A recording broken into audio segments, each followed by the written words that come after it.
20 साल की जर्नी है मेरी।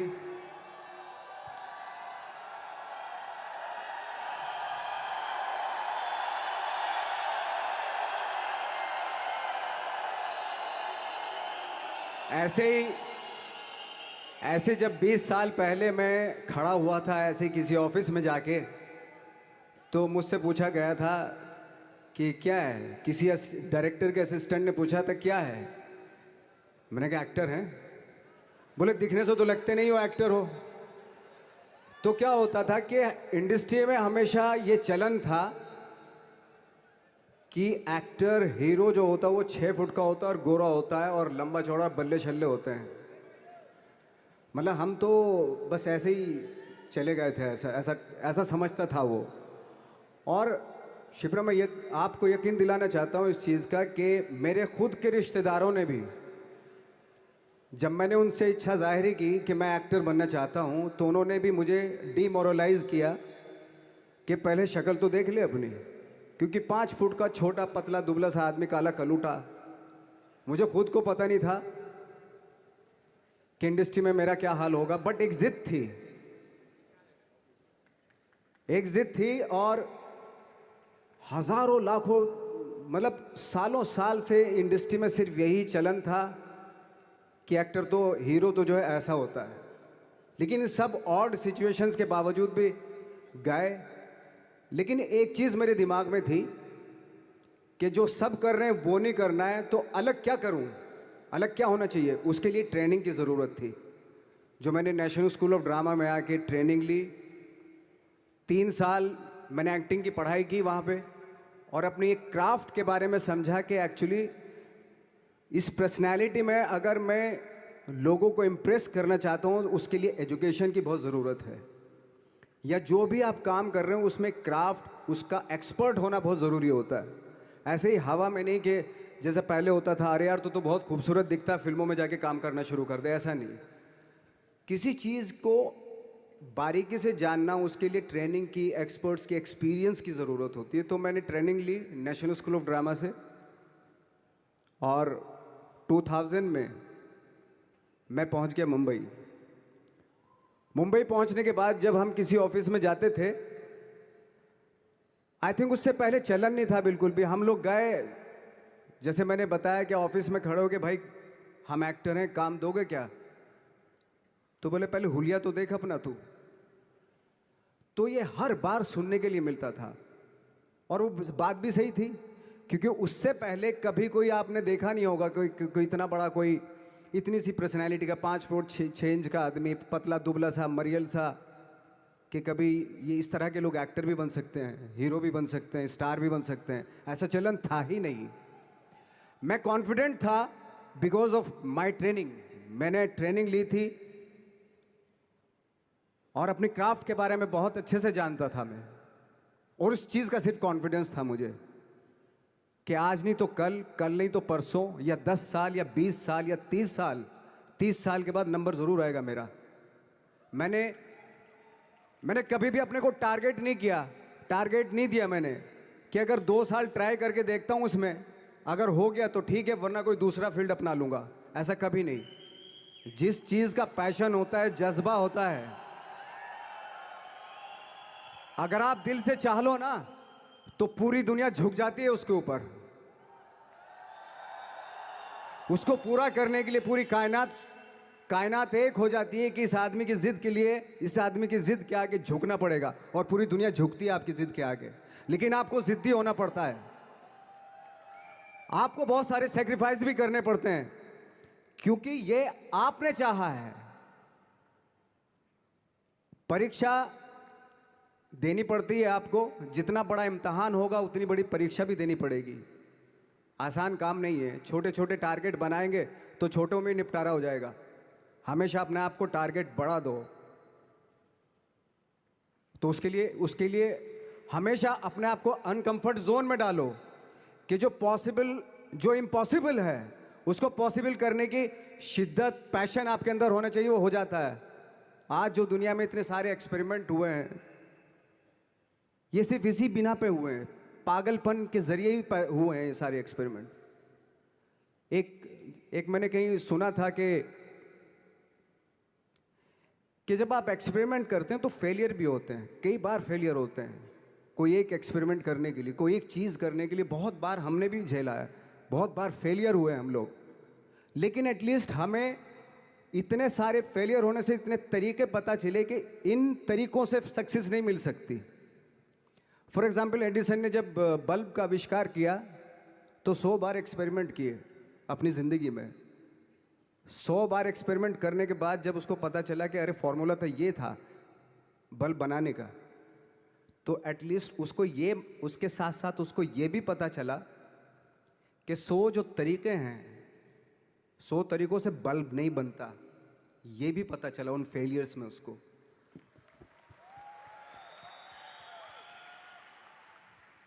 जब हम लोग मुंबई आए तो हमें मालूम था हमारे पास पर्सनैलिटी नहीं है, हमारे पास बैक नहीं है, या हमारे फादर दादा परदादा तो फिल्म इंडस्ट्री में है नहीं, हम ही हैं। तो हमें क्या करना चाहिए? इसलिए लोगों के बीच में घुसे रहते थे, आम लोगों के बीच में घुसे रहते थे, उनका एक्सपीरियंस सुनते थे, उनको ऑब्जर्व करते थे। तो आई थिंक मेरे पास 15 साल तक, 10-12 साल तक कोई काम नहीं था। जैसे आपने बताया कि बहुत ही 10-10 सेकंड के रोल करके घर में आके बैठ जाए, तो पूरे साल खाली बैठे रहते थे हम लोग। लेकिन एक चीज़ थी कि लोगों के बीच में रहते थे। लोगों के बीच में रहने से ये एहसास हुआ हमें कि तरह तरह के लोग हैं, लेकिन हमारी इंडस्ट्री में सिर्फ एक ही तरह की एक्टिंग होती है। हजारों करोड़ों लोग हैं इस दुनिया में, लेकिन एक्टिंग सिर्फ एक ही तरीके से होती है हमारे यहाँ। तो मुझे लगा यार, ये मैं तो ट्रेन भी हूँ, मुझसे अपनी आर्ट भी आती है, और हजारों लोगों को मैं ऑब्जर्व भी कर रहा हूँ, तो ये तो सबसे अच्छा सूत्र है। ये इससे तो मैं बहुत कुछ कर जाऊँगा। तो जब ये सूत्र पता चला मुझे कि अब मैं ये जो हजारों लोगों को मैंने ऑब्जर्व किया है, अब जब भी मुझे कोई रोल मिलेगा उन्हीं में से वो एक इंसान होगा। उसी में वो ठाकरे, बाला साहब ठाकरे होंगे, उसी में मंटो होगा, उसी में गणेश गायतोंडे होगा, उसी में फैजल खान होगा, उसी में माजूमदार साहब होंगे। तो इस तरह के, ये कब हुआ? जब हमने लोगों को ऑब्जर्व करना शुरू किया, लोगों के बीच में रहे। मैं 15 साल के बाद जो मेरी लाइफ थी, जिसमें खाने तक को नहीं मिलता था, अब फॉर्चुनेट अपने आप को समझने लगा था कि थैंक गॉड कि मुझे ऐसे ऐसे लोगों के बीच में मुझे रहने का मौका मिला। तो कभी भी, आई थिंक मुझे लगता है कि कभी भी जब आप स्ट्रगल कर रहे होते हैं ना, वो एक मौका होता है आपके पास, वो एक चांस होता है आपके पास कि कैसे उसमें आप अपना ऑब्जर्वेशन, एक्सपीरियंस, जब आपको काम मिलेगा वो उसमें लगाएंगे आप। तो मेरी लाइफ बहुत ही, आज जब मैं सोचता हूँ कि यार ये तो बहुत ही अच्छा हुआ, तो जो 15, 10, 12 साल मैंने बिना काम के गुजारे, जो लोगों के बीच में रहा था मैं, आज वो काम आ रहा है मेरे। जहाँ ज़रा सा कोई कैरेक्टर मिलता है तो आदमी इसलिए कनेक्ट करता है उनसे कि उनको लगता है कि यार ये तो मेरे पड़ोस का ही, आसपास का ही ये बंदा है। मैंने देखे हैं इस तरह के लोग। आई थिंक यही हमारी सबसे बड़ी जीत है as an actor.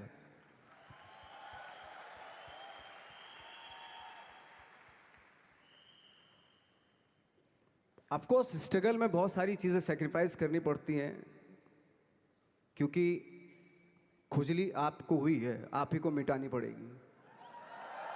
You know, आप जो आप हैं वो आपने बनना चाहा था, और अगर डिसअपॉइंटमेंट आ रहे हैं तो आप तो कंप्लेन भी नहीं कर सकते, क्योंकि आप ही ने चाहा था ये बनना।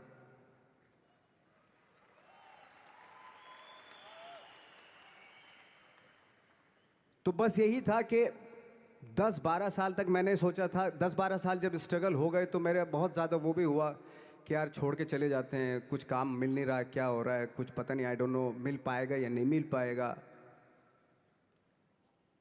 फिर ये होता था कि नहीं, मेरी मदर जो है ना, एक लेटर लिखती थी मुझे हमेशा। तब मोबाइल नहीं आए थे, पेजर आए थे, तो पेजर यहाँ पे लगा के चलते थे हम लोग।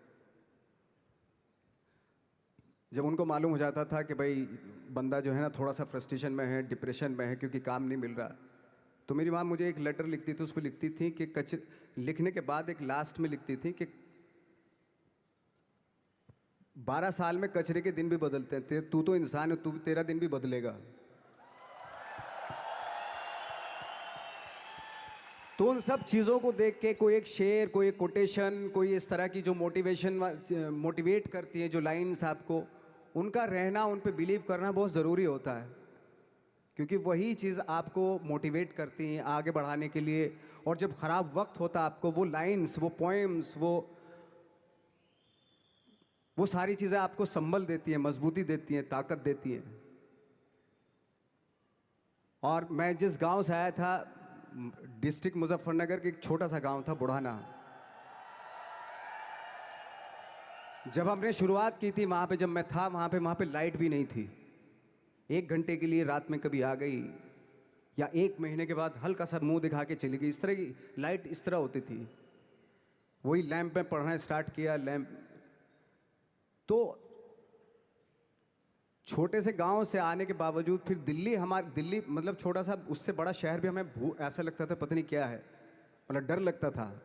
मैं जब मुंबई में आया था तो मैं 15 दिन तो घर से बाहर ही नहीं निकला था, क्योंकि इतनी स्पीड देख रहा था मैं कि इतनी स्पीड में तो हम चल ही नहीं पाएंगे, इस शहर के साथ शायद हम कनेक्ट नहीं कर पाएंगे बिल्कुल भी। तो इस तरह के डर थे। लेकिन ऐसी जगह पे आ गए थे कि अब जाना भी मुश्किल था। तो मतलब वापस नहीं जा सकते थे। वापस इसलिए नहीं जा सकते थे कि बहुत सारे डर थे। वापस अगर चले गए तो थिएटर के जो मेरे दोस्त थे वो बोलते, क्यों भाई वापस आ गए तुम भी, जैसे बहुत सारे लोग वापस आ रहे तो तुम भी वापस आ गए, चलो लग जाओ ठीक है। गांव में इसलिए नहीं जाता था अपने कि जो पहले ही बोलते थे वो लोग कि शक्ल तो देख ले, फिर हार के उनके सामने चला गया तो क्या बोलेंगे वो तो वही बोलेंगे कि हमने तो पहले मना किया था कि मत जाओ, क्या सूरज शक्ल थोड़ा ही थी तुम्हारी स्टार बनने की, एक्टर बनने की। तो ये बहुत सारे डर थे जिसकी वजह से मैं अपने ना तो गांव जाता था, ना जहाँ से ट्रेनिंग ली थी दिल्ली से, ना वहाँ जाता था। मैंने जो भी है मरना जीना मुंबई में ही होगा। रही बात सक्सेस की, सक्सेस अगर 30 साल बाद भी मिलेगी उसके लिए भी मतलब तैयार रहना चाहिए। सक्सेस की कोई डेट नहीं होती, कोई तारीख नहीं होती, कोई टारगेट नहीं होता कि इतने ही दिनों में मिल जाएगी।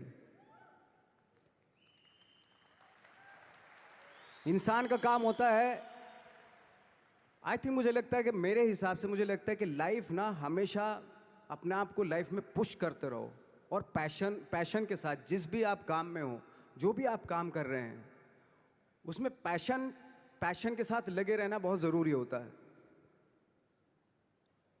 क्योंकि पैशन से क्या होता है, जिस भी आप फील्ड में होते हैं उसकी डिटेलिंग्स मिलनी शुरू होती है। जैसे जब आप समंदर में देखते हैं, समंदर की जब गोता मारते हैं, नीचे जाते हैं तो आपको एक धीरे धीरे बहुत कुछ दिखाई देना शुरू। ऐसी आपका भी फील्ड है, कोई भी हर फील्ड ऐसा ही होता है, उसमें असीम संभावनाएं होती हैं, इतनी पॉसिबिलिटीज होती हैं कि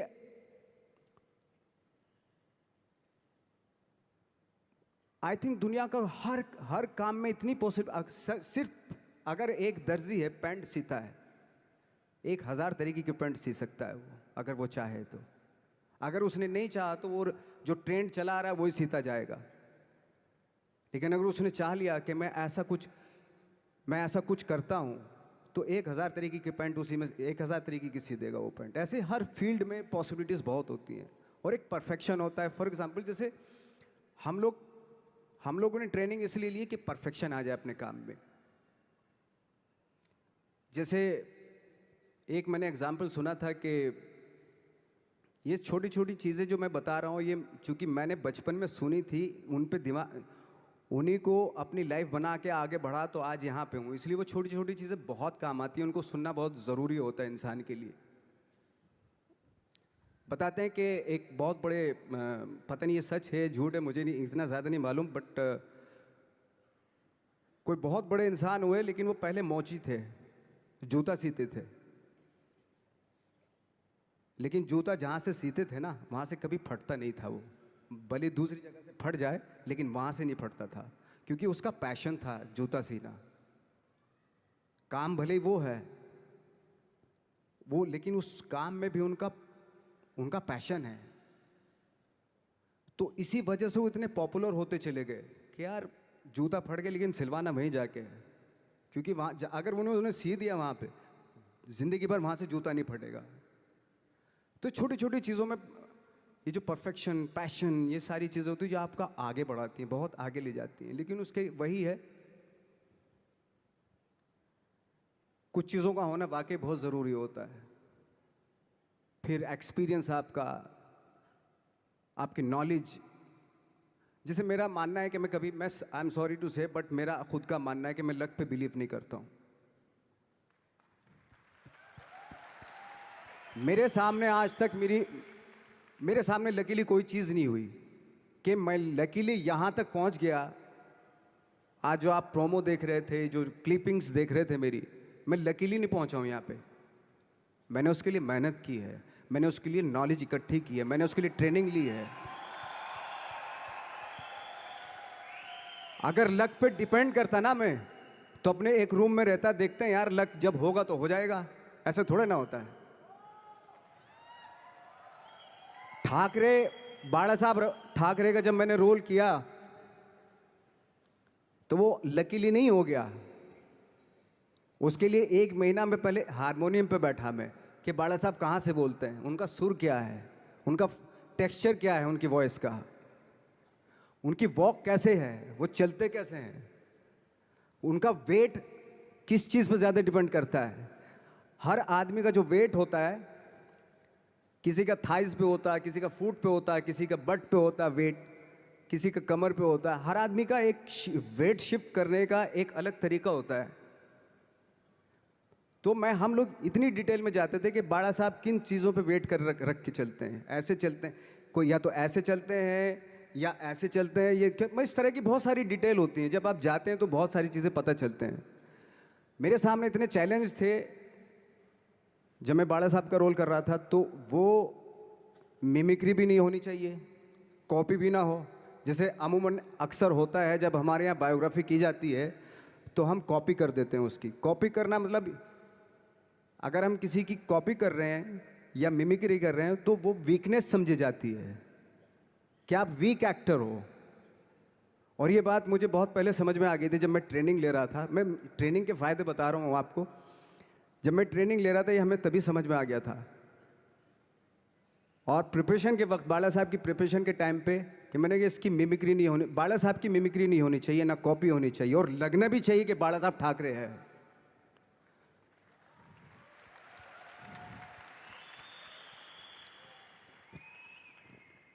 क्योंकि चैलेंज ये था कि हज़ारों लाखों वीडियोस हैं बाला साहब ठाकरे के, हर आदमी ने देखे हुए हैं, सब ने देखे कि बाला साहब कैसे बोलते हैं, कैसे हाथ को ऐसे ले जाते हैं। एक बार ये हुआ था कि मैं जब इसकी शूटिंग कर रहा था, ठाकरे मूवी की शूटिंग कर रहा था मैं, तो उद्धव साहब ठाकरे जो है वहाँ पे आ गए थे, वैनिटी में बैठे थे मेरे सामने। तो मेरा हाथ ऐसे था, इट्स लाइक दैट। तो बोले आपने हाथ ये ऐसे क्यों रखा हुआ है? मैंने उनका हमेशा ऐसे ही रहता था हाथ। तो और यही वो क्या होता था, वो सिगार पीते थे, और सिगार ऐसे पिया जाता है कुछ ऐसे, और इसलिए उनका हाथ हमेशा नॉर्मली भी रहता था तो ऐसे रहता था। और यहीं से जब स्पीच देते थे यहीं से ये जाता था, जो उनका सिग्नेचर वो जेस्चर था। तो वो शॉक्ड हो गए कि इतनी डिटेलिंग आपने ली है। तो जब फिल्म देखी उन्होंने, तो फिल्म देखने के बाद उनको रियलाइज़ हुआ कि वाकई बहुत स्टडी की है नवाज ने उनके बाड़ा साहब के ऊपर। तो मुझे खुशी हुई थी कि थैंक गॉड कि ये सारा किस लिए हो रहा है, पैशन की वजह से हो रहा है। एक पैशन है, उसके बाद आपका एक्सपीरियंस है, आपकी नॉलेज है, आपकी ट्रेनिंग है, उससे ये सारी चीज़ें निकलती हैं। लाइक मंटो, ये जितने भी कैरेक्टर्स हुए वो सब हवा में नहीं हुए या लकीली नहीं हो गए। उनके लिए बाकायदा बहुत छोटी छोटी मेहनत की, छोटी छोटी डिटेल इकट्ठी की गई, स्कोर बनाया उसका, उन डिटेल्स का, तब जाके वो कैरेक्टर जो आप देखते हैं वो एक अलग इंसान दिखता है। वो मैंने कभी भी हीरोइज्म या इन सब चीज़ों पे बिलीव नहीं किया। जब आज मुझे बोलते हैं कि तुम तो स्टार हो। मैं सच आज भी मुझे यकीन नहीं होता कि मैं स्टार हूँ। मुझे लगता है कि मैं एक्टर ही हूँ, और मैं आज भी ढूंढने की कोशिश कर रहा हूँ, नई नई डिटेल्स ढूंढने की कोशिश कर रहा हूँ कैरेक्टर्स की। स्टार्स का क्या होता है कि जब स्टार होता है एक जैसा होता है, और 30-40 साल तक एक जैसा करता चला जाता है वो। मुझे वो नहीं बनना। अगर मैं ये करूं तो शायद दूसरे दिन ही बोर हो जाऊंगा मैं। मुझे हर रोज नए कैरेक्टर ढूंढने हैं।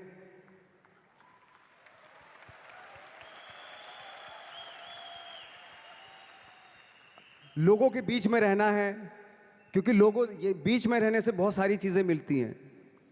मैंने एक रोल किया था लंच बॉक्स में। पता नहीं कितने लोगों ने देखी वो फिल्म, मुझे नहीं मालूम।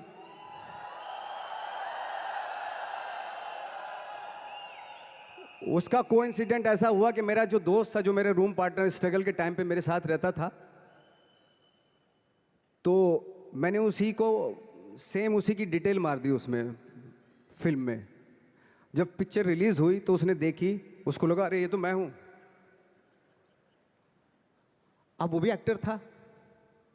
उसके बाद जब वो फिल्म इंडस्ट्री में किसी के पास काम मांगने जाता था, तो लोग उसको बोलते थे यार ये ऐसा मत कर, ये नवाज ने कर दिया, कुछ दूसरा कर। तो बोलता हम तो ओरिजिनल में ही ऐसे हैं, उन्होंने हमारा कॉपी किया है। लेकिन कहने का मतलब ये है कि लोगों के क्या होता है, स्टार्स हमेशा शीशों के घरों में रहना शुरू कर देते हैं। उनको बांद्रा में, उनको मतलब किसी ऐसी जगह पे रहते हुए ये नहीं मालूम कि दूसरी जगह क्या है। अगर आप चाहते हैं रोज हर फिल्म में एक नई पर्सनैलिटी क्रिएट करें, तो लोगों के बीच में रहना पड़ेगा आपको। भले थोड़ी परेशानियां होती हैं, बट रहना पड़ेगा उनके बीच में। मेरा तो ऐसा मानना है।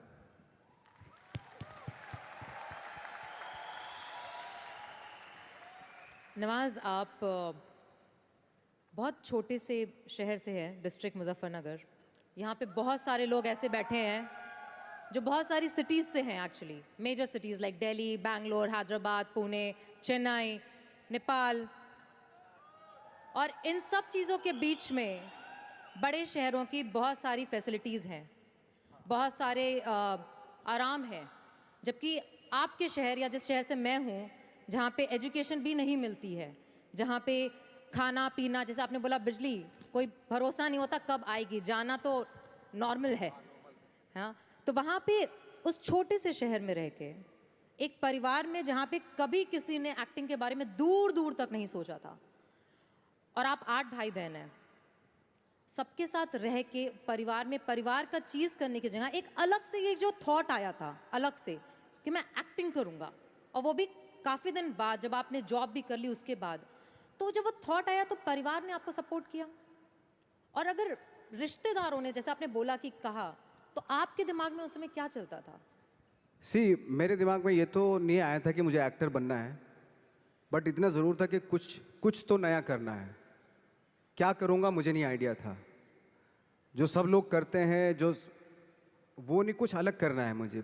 लेकिन मुझे ये नहीं मालूम था कि मुझे एक्टिंग करनी है। और इसीलिए मुझे लगता है आज जब मैं सोचता हूँ कि अगर मैं किसी भी फील्ड में होता, एक्टिंग के अलावा किसी भी फील्ड में होता, तो मैं एक्सपेरिमेंटल ज़रूर होता। क्योंकि मुझे आदत थी कि मुझे जो ट्रेंड चल रहा है उसके अगेंस्ट, मैं बहुत ही रिबेलियस था, रिबेलियस किस्म का इंसान हूँ मैं, आज भी हूँ, रहूँगा। क्योंकि मुझे अच्छा लगता है जो ट्रेंड चल रहा होता है उसके अगेंस्ट कुछ काम करना, चाहे मुझे अच्छा लगता है वो।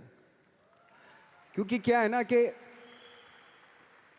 जो चलन चल रहा है, आई थिंक उसको बहुत आसान है उस चलन के साथ चलना। उसके अगेंस्ट चलना, उसके लिए सालों लग जाते हैं।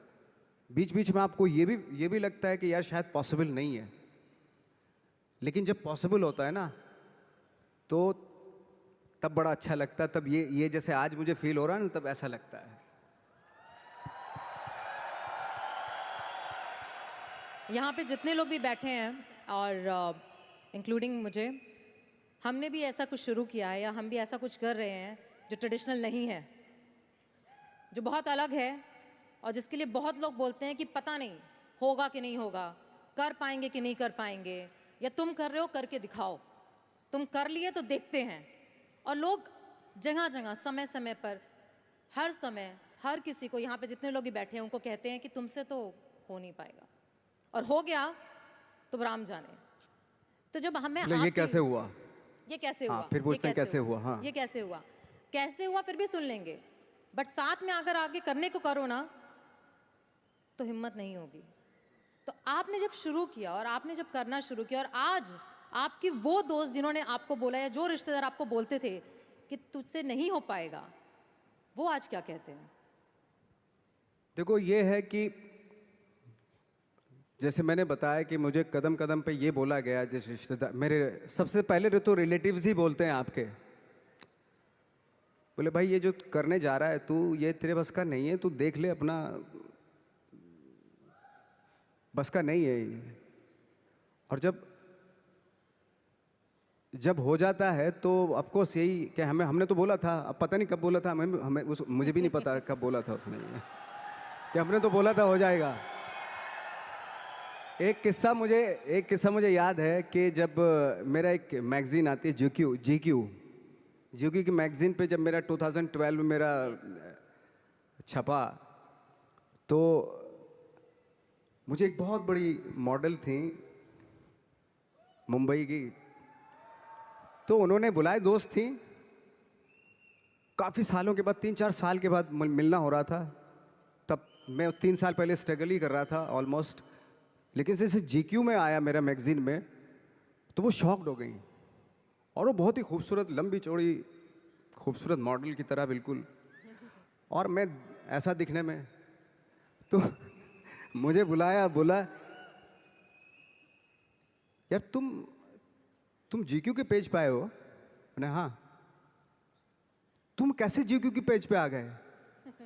मैंने पता नहीं, मुझे भी पता नहीं क्यों आया। तुम्हें मालूम है तुम जीक्यू के पेज पे आए हो? मैंने हाँ। तुम्हें पता नहीं तुम कैसे आए हो, क्यों? तुम्हें मालूम है तुम जीक्यू के पेज पे आए हो? शी वॉज लाइक, मतलब उसने बहुत अपनी जिंदगी में बहुत साल दिए इंडस्ट्री को, लेकिन कभी इस तरह का कुछ हुआ नहीं कि जीक्यू के पेज पे आ गए या इस तरह के। हालांकि मैं ज़्यादा कुछ इस चीज़ पे बिलीव नहीं करता, बट उसके लिए बहुत इंपॉर्टेंट था कि जीक्यू के पेज पे तुम कैसे गए। मतलब उसका कहने का मतलब यार तू दिखने में 5 फुट 6 इंच का आदमी, ना तेरा शक्ल ना सूरत ना कुछ, तू कैसे आ सकता है जीक्यू के पेज पे? See that was the mindset. ये माइंडसेट था कि मेरे जैसे कद काठी का आदमी इतनी बड़ी मैगजीन में कैसे उसका फोटो आ सकता है। ये माइंडसेट था और है। लेकिन इन सब के ऊपर आप तब उठते हैं जब आप क्राफ्ट जानते हैं, अपना काम जानते हैं। हम लोग अपना काम जानते थे, हम लोगों को अपनी चीज़ें मालूम थी, क्योंकि हमने उसको वक्त दिया था, हमने उसको टाइम दिया था, अपने क्राफ्ट को, अपनी चीज़ों को, अपनी ट्रेनिंग को टाइम दिया था। इसलिए ये सारी चीज़ें पॉसिबल हुई। जब आप इंट्रोडक्शन दे रही थी कि हमारी जो फिल्म थी गैंग्स ऑफ वासेपुर, 21st सेंचुरी की वन ऑफ द इंडिया से सिर्फ वही फिल्म है, 21st सेंचुरी की सिर्फ वही पिक्चर चुनी गई विदेशों के थ्रू। इसका रीज़न क्या था, क्यों चुनी गई? लकीली नहीं चुनी गई। इसके पीछे डायरेक्टर की काबिलियत थी, लिखने वाले, उस फिल्म को लिखने वाले एक से एक लोग थे, और कम से कम 250-300 सिर्फ एक्टर थे। मैं बाकी लोगों की बात नहीं कर रहा हूँ, सारे थिएटर से थे, तो सारे ट्रेंड एक्टर थे, थिएटर से थे वो।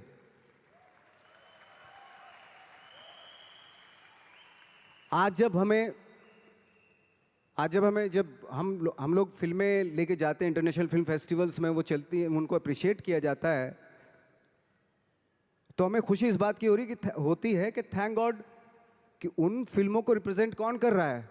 वो लोग जिनके पीछे जो वाकई जिनकी स्पेशलिटी अपने क्राफ्ट में है, जो पढ़ लिख के आए हैं, जो थिंकर हैं। सिनेमा ज़रूर कर रहे हैं, डायरेक्टर ज़रूर हैं, एक्टर ज़रूर हैं वो, लेकिन उसके पीछे उनकी बहुत बड़ी ट्रेनिंग है, बहुत बड़ा एक्सपीरियंस है। वो ये लालच छोड़ के बॉक्स ऑफिस पे हिट होगी या नहीं होगी, ये इस फिल्म में इसको प्रोजेक्ट बना लो, एक हीरोइन ले लो, एक हीरो ले लो और 5 गाने डाल दो और प्यार मोहब्बत दिखा दो, वो तो ठीक है, वो भी एक तरह का सिनेमा, बहुत लोग पसंद करते हैं उसको भी। लेकिन एक ये भी सिनेमा है, ये भी सरवाइव करता है, ऐसी बात नहीं। ठीक है, थोड़ी दिक्कतें आती हैं उस सिनेमा को, लेकिन एंड ऑफ द डे जब इंटरनेशनल प्लेटफॉर्म पे कोई भी फिल्म जब आप बोलते हो वो ऐसी ही होती है, जैसे चाहे वो लंच बॉक्स हो, चाहे वो गैंग्स ऑफ वासेपुर हो, या पुराने टाइम में जो सत्यजीत रे की फिल्में हो, पूरी दुनिया जानती है, रे साहब की फिल्में पूरे वर्ल्ड में जानते हैं लोग। तो आज ठीक है, आज के युग में आप, आज के टाइम में आप उन सिनेमा को थोड़ा, अरे ये तो कुछ कोई ख़ास नहीं, कुछ नहीं है, बट वर्ल्ड में इसी सिनेमा से जाने जाते हैं। अगर चाहे वो रे हों, ऋत्विक घटक हों, चाहे वो गरम हवा, उस तरह की फिल्में जो होती थी, या चाहे नसीरुद्दीन शाह ओमपुरी हो, पंकज कपूर हो, तो इस तरह के एक्टर्स ने आके एक अलग धारा बनाई थी। अगर बहुत लोग सुपरस्टार से प्रभावित होकर बम्बई आ रहे थे, तो बहुत सारे लोग, हम जैसे लोग, एक्टरों से इंस्पायर होकर भी आ रहे थे, ऐसी बात नहीं है।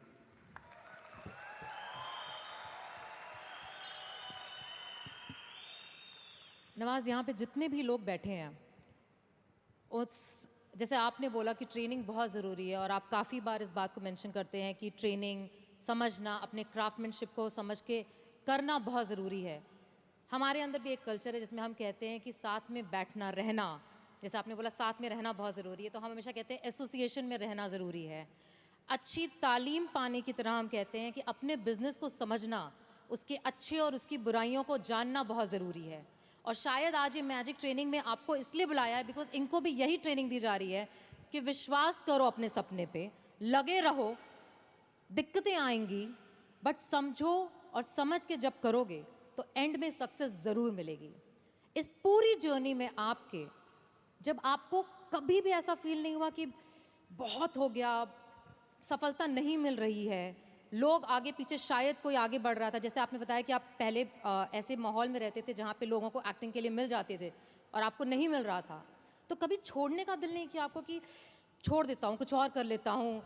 और लोगों ने बोला होगा ज़रूर, छोड़ दो, कुछ और कर लो, क्योंकि यहाँ पे बैठे हुए बहुत सारे लोगों को ये बोला जाता है कि बहुत आसान है छोड़ना, छोड़ दो, नौकरी तो है, करते रहो, बिजनेस क्यों करना है? इसके लिए आप क्या कहना चाहेंगे? आई थिंक सबसे आसान काम है, जैसे आपने बताया, नौकरी करना तो सबसे आसान काम है, लेकिन खुद से क्रिएट करना कोई चीज़, वो वाकई बहुत डिफिकल्ट है।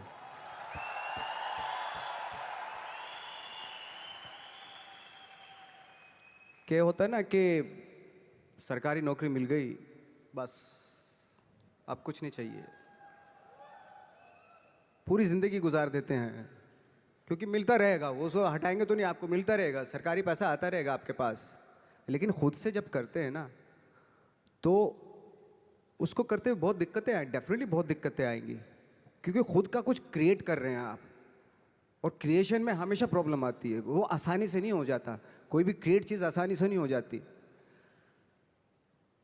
तो आपके आसपास मुझे लगता है कि मोटिवेट करने वाले लोग होने चाहिए, आपके दोस्त ऐसे होने चाहिए जो आपको मोटिवेट करें, आपकी बातें सुने, ऐसे लोगों के बीच में रहिए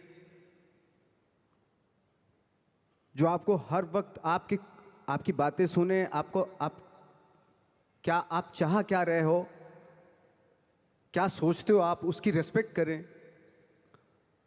और सारे जो ग्रुप जो होता है वो उसकी थॉट को रेस्पेक्ट करके उसको एग्जीक्यूट करें, वो बहुत ज़रूरी होता है। तो आई थिंक जैसे हमारे यहाँ भी होता है कि बहुत सारे टैलेंटेड एक्टर होते थे, जब हम दिल्ली से मुंबई की तरफ आते हैं तो बहुत सारे जत्था का जत्था 15-20 एक्टर्स आते थे,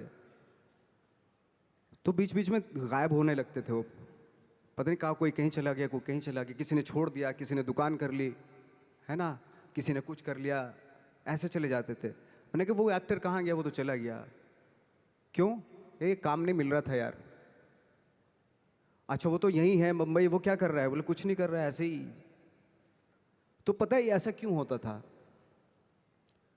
कुछ एक्टर थे जिनका सर्किल बहुत करेक्ट होता था,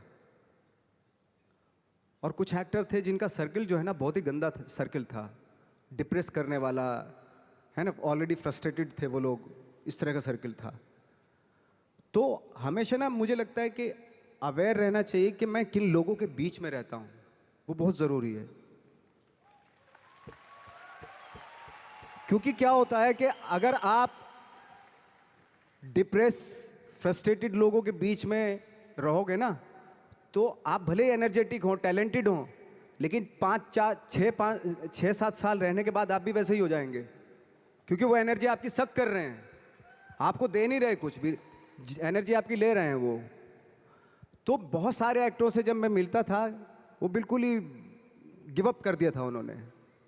फनी यार ऐसे क्यों दिखाई दे रहे हो ऐसे, और उनके थॉट भी बदल जाते हैं, पता है, वो सारी कंप्रोमाइज़ वाले, अरे यार जो भी है ठीक है, थोड़ा मोड़ा छोटा पोटा दिलवा दो जो भी बनेगा, यार तू तो बहुत टैलेंटेड था, तू इस बात पे आ गया कि छोटा मोटा कुछ भी वो दिलवा दो, यानी कि कंप्रोमाइज़ कर लिया ना उसने लाइफ से अपनी।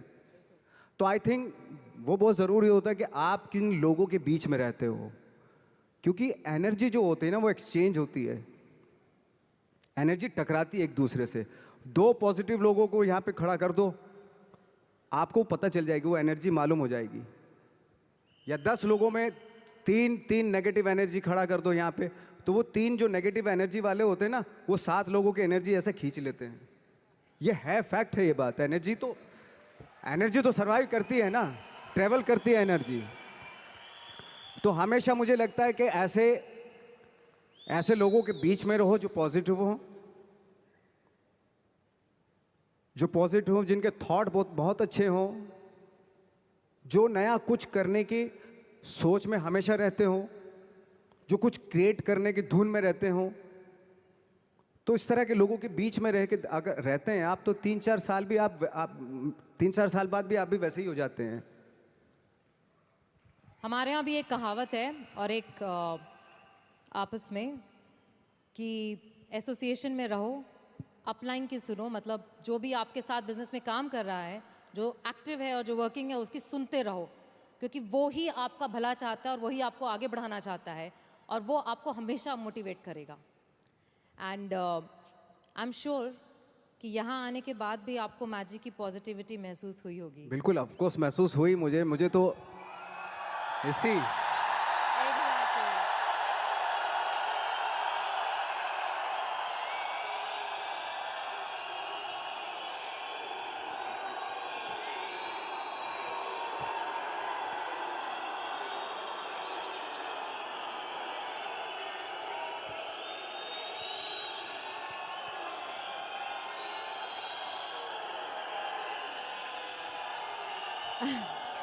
एक और सवाल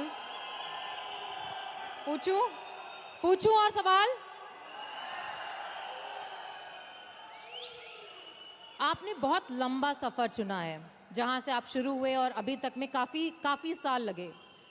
अब जब सफलता आपके पास आ रही है और आपके पास बहुत आ रही है, तो कभी ऐसा दिमाग में नहीं आता कि रिटायर हो जाऊं, कब तक करूंगा, करते रहना है? क्योंकि यहाँ पे बैठे हुए बहुत सारे लोगों के दिमाग में यह आता है कि मेहनत करना शुरू किया, एक थॉट होता है कि एक सक्सेस मिल जाए, जैसे आपको भी लगता होगा शुरू में कि एक पिक्चर मिल जाए, एक शॉट हो जाए, 10 हो जाए या 50 हो जाए, उसके बाद मैं रिटायर हो जाऊंगा, मैंने कमा लिया। बट हर इंडस्ट्री में हम लोग एक रखते हैं कि यहाँ पे रिटायर होना है। आपके हिसाब से इंडस्ट्री छोड़ के, बट आपके हिसाब से आपको क्या लगता है नवाज कि आप कब रिटायर होना चाहेंगे? देखिए, रिटायर की तो बात की बात है, खैर रिटायर एक्टर तो रिटायर नहीं होता है ना, जो स्टार होते हैं वो रिटायर हो जाते हैं, वो तब तक होता है उनका जब तक ये होता है, उनका करियर तब तक होता है।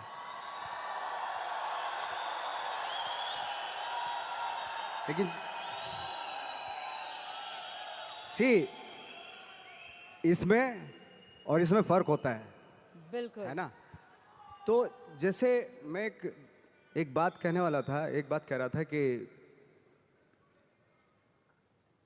सिद्धि और प्रसिद्धि में फर्क है। प्रसिद्ध तो सक्सेसफुल तो कोई भी हो जाएगा। एक इंसान कपड़े उतार के बाजार में घूमने लगे, प्रसिद्ध हो जाएगा 1 मिनट में,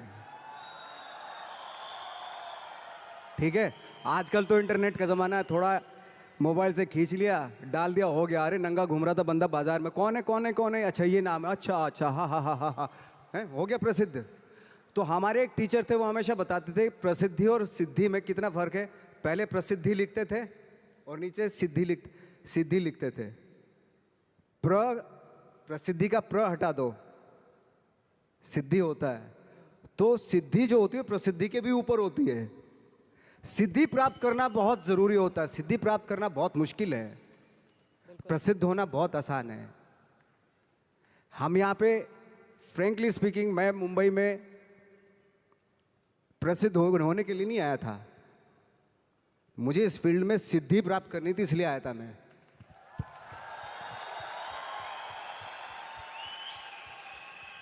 प्रसिद्धि आज आपके पास है, कल को उनके पास होगी तो इसको भूल जाएंगे, परसों उसके पास होगी, दोनों को भूल जाएंगे। लेकिन जिसके पास सिद्धि होगी ना, उसको आप कभी नहीं भूल सकते। आप जो भी काम कर रहे हैं, अगर आप उसमें आपका पैशन है, जज्बा है, उसमें आपका मैडनेस है, तो वो आपको, वो सिद्धि आपको मिलेगी। गौतम बुद्ध ने भी इतना टाइम दिया था वो सिद्धि प्राप्त करने के लिए। तो सिद्धि प्राप्त करना बहुत ज़रूरी होता है। वो विरले ही होते हैं मतलब। और ये पॉसिबल है कि आपको अपने फील्ड में आप सिद्धि प्राप्त कर सकते हैं, लेकिन उसके लिए वही फिर वो पैशन, वो ऑनेस्टी, वो बहुत सारे एलिमेंट है जो ज़रूरी होते हैं। इनफैक्ट मैंने बहुत सारे आपके इंटरव्यूज़ देखे थे जहाँ पे मैंने एक कॉमन चीज़ पाई कि आप हमेशा ये बात कहते हैं कि मैं जो रोल करता हूँ, मैं जो काम करता हूँ, मैं उसमें जाके घुस के उसको बनना नहीं चाहता हूँ। जैसे आपने अभी बोला ठाकरे जी का रोल करते वक्त आपको ऐसा महसूस हुआ कि मुझे उनको कॉपी नहीं करना था, बट मुझे उनको समझना था, उनकी ज़िंदगी को जीना था और उसे दर्शाना था। हमारे बिजनेस में भी हम हमेशा कहते हैं डुप्लीकेट करना है, डुप्लीकेट करना। और बहुत सारे लोग इस बात को सोचते हैं, डुप्लीकेट का मतलब हरकतें, आपके एक्शंस, आपकी बात करने का तरीका, वो डुप्लीकेशन होता है। बट आपने बहुत खूबसूरत बात बोली कि डुप्लीकेशन कॉपी करना नहीं होता, डुप्लीकेशन समझना होता है। तो आप मतलब आपके हिसाब से आपका सबसे बड़ा इंस्पिरेशन, जिसको आप देख करके हमेशा कहते हैं कि इससे मुझे इंस्पिरेशन मिलती है, जब आपने शुरू किया था, वो कौन था? मैं सच बताऊं, मैंने बहुत सारे इंटरव्यूज़ में ये भी बोला है कि इंस्पायर होने के लिए ज़रूरी नहीं कि बहुत बड़े बड़े लोगों को देखें आप। इंस्पायर तो आप अपने गांव में जो एक गणित का टीचर होता है ना, उससे भी इंस्पायर हो सकते हैं आप। मैं बहुत से ऐसे आम लोगों से इंस्पायर हुआ हूँ जिनका परफेक्शन था, भले ही वो कोई भी काम कर रहे हों, लेकिन उसमें उसका परफेक्शन होता था, वो ऑटोमेटिकली होता था। उसके पीछे आई डोंट नो उसकी क्या क्या थॉट था। फॉर एग्जाम्पल, मेरे यहाँ पे एक मैकेनिक था, मैं सच बता रहा हूँ, उसको इतनी नॉलेज थी उसमें अपने काम में कि वो दूर से गाड़ी चलती हुई गाड़ी को ना बता देता था कि उसमें ये प्रॉब्लम है। बॉनेट खोलता था, सबसे पहले हाथ उसी इंस्ट्रूमेंट पे जाता, उसी अपरेटस पे जाता था उसका, जहाँ प्रॉब्लम होती थी। ऐसे हाथ किया और ठीक हो गई गाड़ी। तो ये मैंने सोचा, ये तेरे अंदर ये क्या खास बात है, ऐसे तू कैसे सोच लेता है? कि उसने बताया, नवाज भाई मैं रात में सोता हूँ ना, तो भी पुर्जों के बारे में सोचता हूँ मैं, यू नो। तो जरूरी नहीं है कि आप इंस्पायर जो है वो बहुत बड़े बड़े लोगों से ही हों। छोटे छोटे, अगर आप गौर से देखेंगे ना, आपके आसपास ही बहुत सारे लोग ऐसे रहते हैं जो अपने काम में परफेक्ट होते हैं, परफेक्शन होता है उनके अपने काम में। ज़रूरत है आपको अपना दिमाग खोलने की। सब कुछ यहीं पड़ा हुआ है, आप ही को क्रिएट करना है। मटेरियल्स यहीं है, कंपोनेंट्स यहीं पे पड़े हुए हैं। कहीं जाके दूसरे शहर से, दूसरी कंट्री से नहीं लेके आना है, यहीं पड़े हुए हैं, आपके आसपास ही बिखरे हुए हैं। ये आपकी अवेयरनेस पे डिपेंड करता है कि जो आपके पास पड़ी हुई वो चीज़ें हैं, उनसे आप क्या क्रिएट करते हो, या आपको डिस्कवर करना है। एक्चुअली मुझे ऐसा लगता है।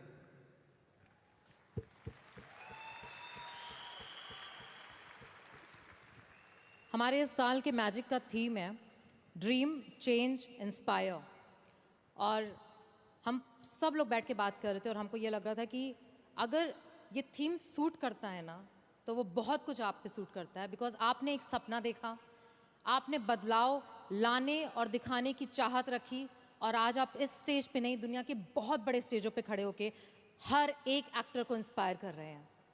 और आज यहाँ पे जितने लोग हैं वो इसलिए हैं क्योंकि वो भी आपसे वो इंस्पिरेशन देख करके, समझ करके, इस बात से जब वापस जाएंगे तो सिर्फ ये जानना चाहते हैं कि नवाजुद्दीन सिद्दीकी, जिन्होंने सारे चैलेंजेस देखे और सफलता इतनी पाई है, जो बहुत, जैसे कहते हैं ना, आप कह रहे थे कि मैं 5 फुट 6 इंच गोरा नहीं, बट बहुत सारे गोरे और बहुत सारे 6 फुट लोगों ने कभी सोचा भी नहीं होगा जो इन्होंने पाया है।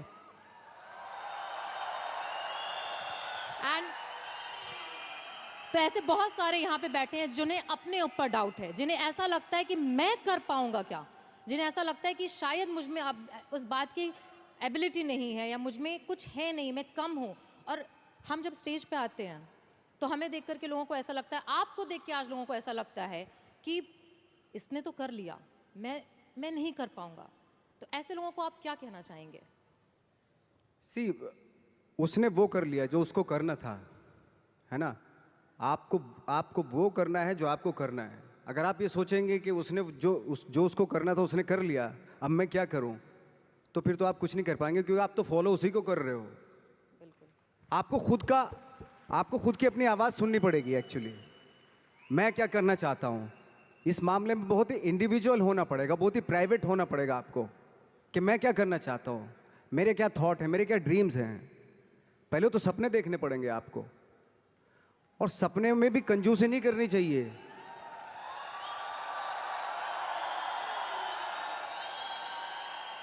सी, सपने कभी कभी आप सपने देखते हैं, ऐसा लगता है कि यार ये तो पॉसिबल नहीं है, लेकिन पता है जो सपने देखते हैं वो पॉसिबल हैं, वो एग्जीक्यूट हो सकते हैं। पहले सपने तो देखना शुरू कीजिए। वो कहते हैं ना, गांधी जी का था ना, एक कोटेशन था कि वो सपने वो होते हैं जो आपको सोने नहीं देते, दिन में भी हैं, वो उस तरह का था ना कि एपीजे अब्दुल कलाम ने कहा था कि dreams are not those which you see when you sleep, but dreams are those which does not allow you to sleep. Exactly. तो मैंने खुद ने देखा है कि एज एन एक्टर, मैं तो अपने एज एन एक्टर ही बात करूंगा, मैं जब रात में सो रहा हूं और मुझे ड्रीम आया कि मैं एक रोल ऐसा कर रहा हूं, कुछ अजीब सी बॉडी लैंग्वेज है, अजीब सी उसका डायलॉग डिलीवरी है, और अजीब सही मतलब, और सुबह उठा के थोड़ा थोड़ा याद रह गया मुझे कुछ ऐसा। लेकिन बार बार कई बार जब वो सपने देखे मैंने, तो अजीब सा ही कुछ था, और जो मेरे बूते के बाहर की चीज़ थी, वो ऐसा सपना था, वो ऐसा कुछ मैं परफॉर्मेंस वाइज देख रहा था। कुछ जैसे कभी कभी आप कुछ फिल्में देखते हैं, कुछ इंस्पायर हो जाते हैं, कि कुछ परफॉर्मेंसेस से इंस्पायर हुए, और मैं उस परफॉर्मेंस के काबिल भी, मतलब उसके आसपास भी नहीं था मैं। तो मैंने सोचा यार ये इम्पॉसिबल, ये तो मैं कर ही नहीं सकता। और जब मैं उठ के करना शुरू किया, मैंने जो मैंने सपना देखा था वो एग्जीक्यूट करने की कोशिश की, तो बहुत ही भोंडापन सा हो रहा था उसमें, बहुत ही अजीब सा लग रहा था। मैं खुद ही घबरा गया अपने आप से, मैं क्या कर रहा हूँ। बट बार बार उसी चीज़ को, जो मैंने सपना देखा था, उसी को बार बार एग्जीक्यूट करने की कोशिश करता रहा। बाद में after long time I realized कि मैं उसके जैसा करने लगा हूँ, मतलब जो मैंने सपना देखा था। बिल्कुल।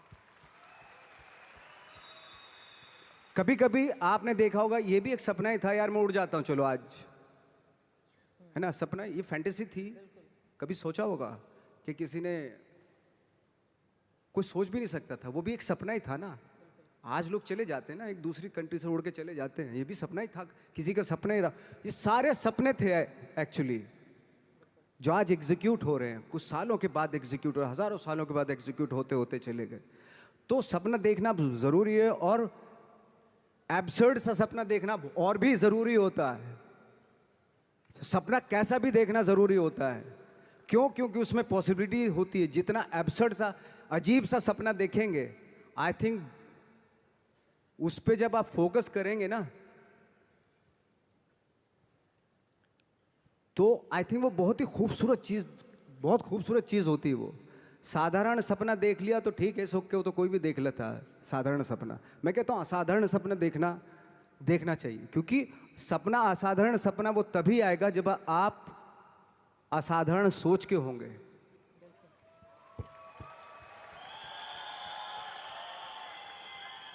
मेरा अनूप आया, वो जानता है मैं साल में ट्रैवलिंग को छोड़ के, अगर ट्रैवलिंग नहीं कर रहा तो मैं 300 दिन शूटिंग करता हूँ। बाकी जो 65 डेज है ना वो ट्रैवलिंग के होते हैं। अगर ट्रैवलिंग के भी ना हो ना, मैं 365 डेज जो है ना शूटिंग ही करता रहूँ। मुझे इतना शौक है एक्चुअली। मेरा ये एक मैडनेस है मेरे पास है, और थैंक गॉड मुझे उसमें बहुत सारे लोग बोलते हैं, मेरी प्रॉब्लम भी होती है एक्चुअली कि यार क्या है, आप सिर्फ यही करते रहते हो, यही कुछ थोड़ा सा बाहर जाओ, घूमो फिरो, है ना, ऐसा होता है, बहुत सारे लोग बोलते हैं। तो मुझे लगता है यार ये मैंने तो यही चाहा था ना, यही पैशन था ना मेरा, और यही मौका मिल रहा है, मुझे करने का मौका मिल रहा है, तो इससे मैं बोर कैसे हो सकता हूँ? अगर 365 डेज मुझे काम, पूरे 12 के 12 महीने आप यही करवाते रहे, तो इसी का तो शौक है मुझे। ये छोड़ के मैं कहीं और जा ही नहीं सकता एक्चुअली। अगर किसी को मुझे सज़ा देनी है तो मुझे एक्टिंग करवाना कम बंद करवा दे, तो मैं खुद ही ऐसे ही मतलब ख़त्म हो जाऊंगा। तो मेरा शौक है ये, और वो शौक जो है ना, वो आपका जो शौक होता है जब वो पैशन बन जाता है ना, तो वो आपकी लाइफ हो जाती है। तो आपकी लाइफ ना, जो ना तो किसी सक्सेस की मोहताज होती है।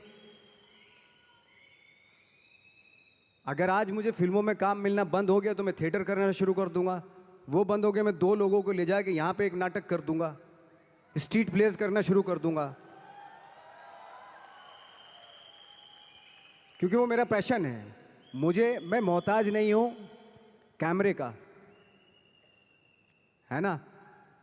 मैं 2 लोगों को, 10 लोगों को लेके यहीं पे कुछ इम्प्रोवाइज करना शुरू कर दूंगा, यहीं कुछ एक नाटक बना लूंगा और सबको इनवाइट कर लूंगा, आ जाओ भाई हमने एक प्ले किया, आ जाओ देखो ना कुछ पैसे तो दे के जाएंगे ना आप, भले 1-1 रुपया दे के जाएं।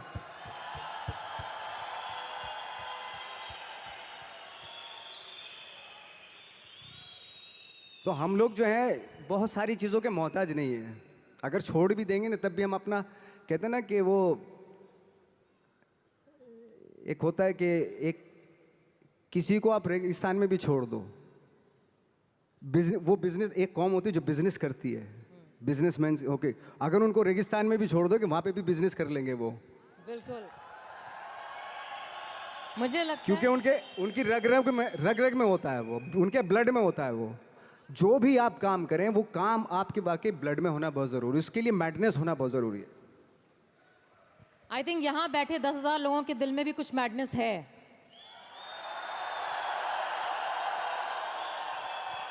ये उनकी एनर्जी से पता चलता है, क्योंकि हर बार जब भी कोई ऐसी बात की जाती है उनका रिस्पॉन्स जो होता है वो 100% होता है।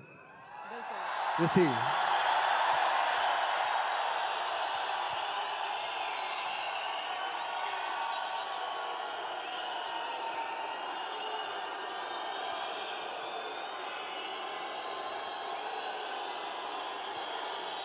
It's really wonderful energy, I am telling you, beautiful energy. ये एनर्जी बचा के रखनी है काम के लिए, हमेशा के लिए बचा के रखनी है एनर्जी। जब मैं तो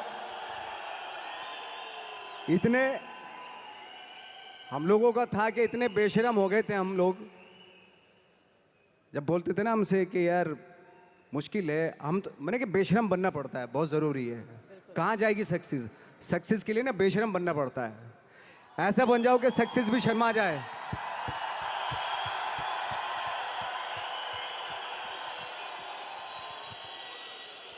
वो जब हम चैलेंज करते थे, कितने साल में, 10 साल में, 20 साल में, 30 साल में, 40 साल में, कितने साल में मिलेगी सक्सेस?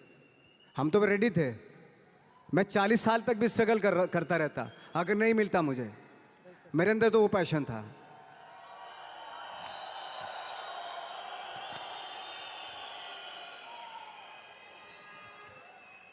अगर मैं दिल से बोलूं तो नवाज, यहाँ पे बैठे जितने भी लोग हैं और जैसे मैंने आपको बताया, हर इंसान के पीछे एक कहानी है कि वो कैसे यहाँ पे आकर के बैठा है। और पैसे, परिवार, हर तरीके की, लोगों के कहने की, बोलने की, हर तरह के चैलेंज जो सोच सकते हैं, मैं गुजरी हूँ, ये गुजर रहे हैं। और आज जब आप यहाँ पे हो, तो आप इनसे वो एक क्या बात बोलना चाहोगे जिसको वो यहाँ से जब जाएं तो बोले नवाजुद्दीन सिद्दीकी ने कहा था और उन्होंने कहा था, इसलिए मैं करके दिखाऊंगा। सी मेरा एक एक्सपीरियंस हुआ था, एक छोटा सा एक्सपीरियंस, छोटी छोटी इंसिडेंट से ना कभी कभी आपको लाइफ का पता चल जाता है। तो मेरा एक छोटा सा एक्सपीरियंस हुआ था एक बार।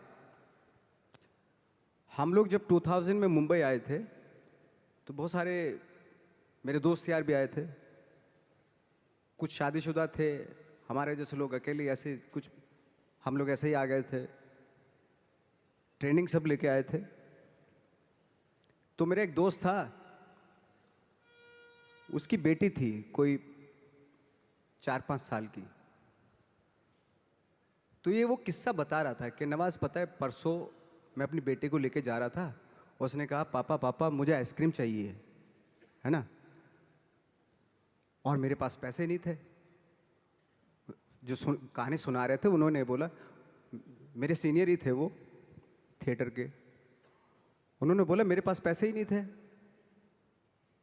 और मैंने सोचा यार मैं अपनी बेटी को, मतलब वो स्ट्रगल कर रहे थे फिल्मों के लिए, टीवी सीरियल्स उनको मिलते थे लेकिन वो कर नहीं रहे थे कि नहीं फिल्मों में ही करूँगा, फिल्मों में डायरेक्ट फिल्में स्टार्ट करूँगा। तो ऐसा था उनका, इस वजह से उनको काम नहीं मिल रहा था।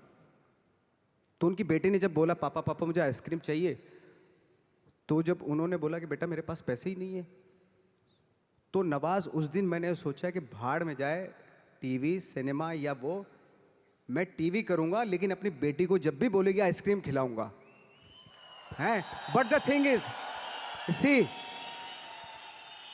मैंने बोला दादा, मेरे सीनियर थे, बोले दादा अगर मेरी बेटी होती, वो भी 4-5 साल की है, मैं उसको आइसक्रीम ना लेके देता। और मैं जो ये, अगर मैंने सोच रखा था कि मैं टीवी नहीं करूंगा तो मैं टीवी ना करता, और अगर मेरी बेटी उस वक्त पे मुझसे आइसक्रीम आती तो मैं उसको आइसक्रीम ना खिलाता, थोड़ा बहला लेता मैं उसको, तो आइसक्रीम भूल जाती वो। और ये, लेकिन मैं करता वही जो मेरा पैशन था। सी, बहुत बड़ी हिंदू बात है। दुनिया में कोई भी माँ बाप ऐसा नहीं जो अपने बच्चों से प्यार ना करता हो, बिल्कुल। लेकिन आपका जो पैशन है, आप अपने पैशन से जब आप उसको अचीव करते हो ना, जब आपकी बेटी बड़ी होती है तब वो जो फक्र महसूस करती, गर्व महसूस करती है ना, उसकी बात कुछ हो रहा है। अभी वो 5 साल की, मैंने बोला वो अभी वो 5 साल की, मेरी बेटी अगर होती मैं उसको बहला देता। यू नो, चार्ली चैपलिन का किस्सा आपने सुना होगा कि बहुत सारे भाई बहन थे वो, तो भूख लगती थी उनको, है ना, खाने वाने को कुछ होता नहीं था। तो उनकी जो मदर क्या करती थी, जब भूख लगती तो बच्चे माँ के पास आते थे, मामा भूख लगी है ये वो सब, तो उनकी मदर क्या करती थी, उनकी मम्मा क्या करती थी, जो विंडो थी उनमें सबको एंगेज कर लेती थी। वो देख सामने जो आ रहा है, देख कैसे चल रहा है, वो कैसे बात कर रहा है, वो देख हाँ हाँ हाँ हाँ हाँ, कैसे देख कैसे गिर गया वो, केले के छिल पे फिसल गया, वो सबको दिखाती थी। उसमें पूरा दिन बीत जाता, लोगों बच्चे जो थे भूल जाते थे खाना खाया कि नहीं आज। तो मुझे लगता है कि शायद वहीं से जन्म लिया था चार्ली चैपलिन ने।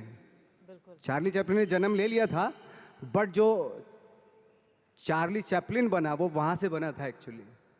तो मेरे कहने का मतलब ये है कि ठीक है, बच्चा है, बच्चे को तो आप संभाल सकते हो, तो बहला सकते हो, खाना खिला सकते हो, आइसक्रीम की जगह आज खाना खिला सकते हो, लेकिन बच्चे के लिए उस जिद के लिए, उसकी वो जिद के लिए आप कंप्रोमाइज़ करें, ऐसा मैं नहीं मानता हूँ। मुझे नहीं लगता कि वो आप अपने पैशन से कंप्रोमाइज़ करें। बच्चे को खाना ज़रूरी है उस एज में, आइसक्रीम भले ही ना खिलाओ। बहुत सारे बच्चे हैं दुनिया में जो खाना खाने के लिए तरसते हैं। बिल्कुल। उस बच्ची ने खाना खा लिया था, लेकिन वो शौक था उसका, आइसक्रीम खाऊं। खाना खा लिया ना, पेट भर गया ना, अभी थोड़ा उसको वो अगर उस वक्त पे स्ट्रगल फिल्मों के लिए करता तो शायद वो बहुत बड़ा आज अपना पैशन अचीव कर लेता, आप अपनी सक्सेस अचीव कर ले जो वो चाहता था। लेकिन उसने वो बच्ची की ज़िद पे कि मुझे आइसक्रीम चाहिए, उस पर कंप्रोमाइज़ कर लिया उसने कि नहीं, मैं अब टीवी सीरियल भाड़ में जाए, कोई भी काम मैं करके आऊँगा, लेकिन मैं अपनी बच्ची को इसका आइसक्रीम खिलाऊंगा। बच्चे की ज़िद, बच्चों के छोटे छोटे शौक होते हैं, अगर उनको आप पूरा करने पे आ गए ना, तो फिर वो तो चलते चलते बोले पापा ये मुझे खिलौना दिलवा दो, अभी ये दिलवाओ, अभी ये दिलवाओ। उसकी आदत पड़ गई अगर ऐसी, तो वो फिर तो आपको आप भूल जाओ, फिर वो पूरी दुनिया के खिलौने उसको चाहिए होते हैं। लेकिन एक टाइम पे आपको बोलना पड़ता है बच्चे को भी, अभी चुप हो जा, अभी बहुत हो गए खिलौने।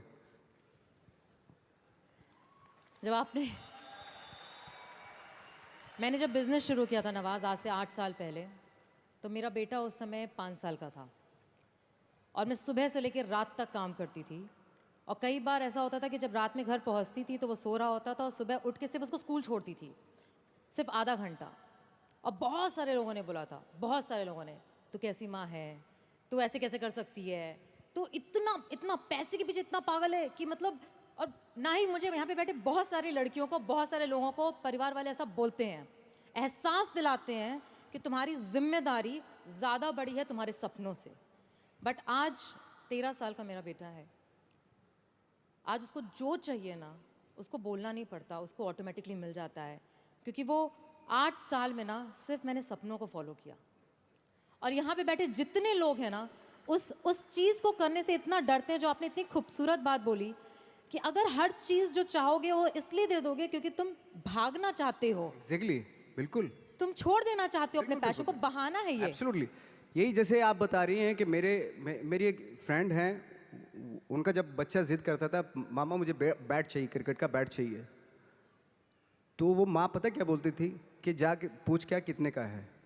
तो जाता था, बाजार जाता था, वो पूछ कर कितने का बैट है, उसने बोला 300 रुपये का बैट है। बोले, और जब माँ से बोलता था कि मामा 300 रुपये का बैट है, तो दोबारा माँ उसको क्या टास्क देती मालूम है, उसको बोलती थी जा अब पूछ क्या कि डिस्काउंट कब मिलेगा इसके ऊपर। तो दोबारा जाता था वो उसी शॉप पे, अंकल ये डिस्काउंट कब आएगा इसके ऊपर। बेटा 3 महीने के बाद आएगा इसके ऊपर डिस्काउंट। तो माँ बोलती थी अब बेटा 3 महीने डिस्काउंट आ जाएगा ना तभी लेना। तो 3 महीने तक वो बैठता था। पेशेंस ये सारी चीज़ें सिखाना, वो आप लेने को तो दिलवा सकते हैं, तभी दिलवा सकते थे, लेकिन उसके जो 3 महीने बीते उसमें पेशेंस में, वो आगे उसकी लाइफ में काम आएंगे।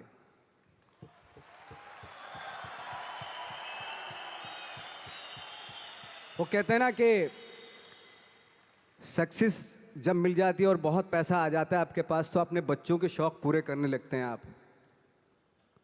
जब वो बड़े होते हैं ना बच्चे, उनको करने की क्या ज़रूरत है, हमारे तो शौक पूरे हो गए, हमारा बाप तो रख के गया, सब कुछ है, पूरा एम्पायर रख के गया हमारे लिए, हमें करने की क्या ज़रूरत है।